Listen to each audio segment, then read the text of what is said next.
The men in red respond to their latest emergency. We're in Transylvania, the city of Târgu Mureș, northern Romania. This is the base of SMERD, the Emergency Rescue Service. SMERD was founded just after the Romanian Revolution in 1990 by Riyad Arafat, a young intensive care doctor who was shocked by the high mortality rates in the country's emergency wards. After leaving the Middle East as a teenager, he studied medicine in Romania. He's now a household name and one of the country's most popular figures.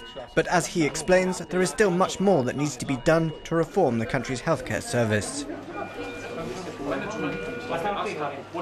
We need more funding. We need to work a lot on development of human resources and on mechanisms to keep human resources in Romania. The third issue is the infrastructure. Our hospitals are very old, our infrastructure is very old, and we need to modernize it to make it more efficient. Thousands of well-trained medics have already emigrated westwards, towards countries like Germany and France where they can earn much more money. And this hemorrhaging of much-needed personnel causes real problems, especially in rural areas. Today, Romania is short of an estimated 40,000 doctors. The country spends just 4% of its GDP on healthcare, half the European average. Until now, we suffer from the problem that we are not paying for the hospitals or for the medical care system exactly what it really costs them. So a lot of times we are paying less than the real cost, and this is what is happening, and this is what is causing many times the arrears to appear. We meet Alexandra Dragusin and her daughter Ariana in Bucharest. Alexandra told us of her horrific experience in a public children's hospital. Ariana caught a virus and needed to be hospitalized. Her mother stayed with her overnight and says she was forced to sleep on a cold floor without a bed or mattress. There have been many reports that Romania's healthcare system suffers from widespread corruption, and Alexandra confirmed that. The nurses didn't care about anything, only about the money. If you wanted to change, I don't know, the sheets of the baby's bed, you had to pay. Otherwise, they wouldn't give you any attention. So for everything that I had to ask from a nurse, I had to pay, to put in her pocket something. Alexandra says that by chance she noticed that her daughter had been given the wrong medication, but that wasn't the worst of it. The virus made little Ariana vomit for many days, meaning she was highly malnourished and needed to be put on a drip. The nurse came to put the perfusion. She had no experience, and I realized that she had no experience because her hand was shaking. I was very, very nervous because the perfusion that she wanted to put into my daughter's arm was broken. It was broken, and I said, I can't believe that. You want to put a broken perfusion into this child's hand? It's not possible. Just a few hours later, Alexandra discovered that a large part of the tube going into her daughter's arm had filled with air. She took the tube out herself, saving Ariana's life in the nick of time. Ariana made a full recovery, but after seeing this with her own eyes, her mother spoke out. She says urgent changes are needed to stop this from happening to someone else in the future. She's far from alone in her criticisms. Even the International Monetary Fund has tried to put pressure on Romania to reform its healthcare system. It's impossible to fund the healthcare system in its current form. It's a system which doesn't work, which doesn't ensure equal treatment for all Romanians. And it's very expensive. It's a 5-hour drive from Bucharest to Târgu Mureș, a journey Dr. Arafat makes each week.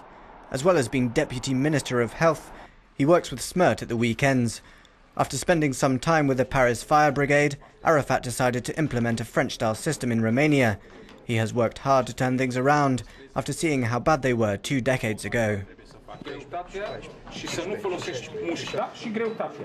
We could see, as a student, we could see that patients are coming dead or are coming very late to the hospital, and they are not assisted, and they are coming with complications because of lack of proper emergency care until they arrive. While the brigade dashed to another emergency, Arafat tells us of a political scandal in January. As a guest on a live TV show, he criticised the government's plans to open the emergency services to the free market. The president of Romania called the programme while it was still on air, calling Arafat an enemy of health reform. And as a result, Arafat resigned. Hours later, thousands of Romanians spontaneously took to the streets in his defence. Once you start putting it into a commercial competition, you will start diminishing your public system, and the integrated system you have now will become dangerously affected, because then those who are the components of the system will start fighting against each other to take the market of each other. Years ago, the emergency services were all divided, but now Rayed Arafat has brought them all together under a single emergency number, ending confusion and speeding up response times. He showed us with great pride the Târgu Mureș call centre.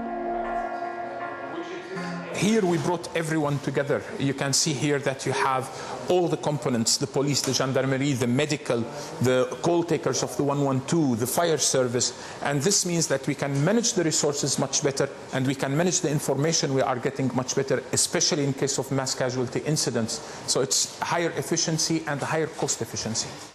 Political instability has worsened the problem. Romania has had 22 health ministers in the last 21 years.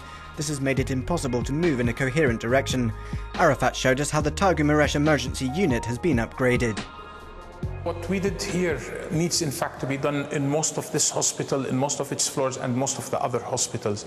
This is why we are asking for the future structural funds to come, to have clear funds for developing the infrastructure and repairing the infrastructure of the health in Romania.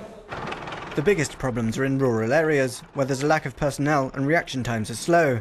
Just a few weeks ago, a SMERD branch was set up in the village of Răsiu at the request of Mayor Joan Vasu. He was able to get EU funding for water and electricity, but only Arafat could help with emergency services. The problem was the lack of money, because only one single village cannot finance everything. So we had to convince 6 other mayors from villages around to join in a collective rural cooperative society. It took 10 years to reach an agreement, but we got there, and now we have emergency services. On its first day, a farmer was seriously injured by a horse. SMERD dispatched a helicopter and saved his life. This year, 20 more rural SMERD branches will be installed. Istvan is an Arafat fan. He has his own experience with the men in red. When my boy was hit badly by a wooden pole in the stomach, the ambulance came and took us to Târgu Mureș, and in no time he was right as rain. As the men in red are flying out on another emergency to save the life of a baby with a heart condition, Rayed Arafat is hoping that he can be successful in curing the critically ill healthcare system.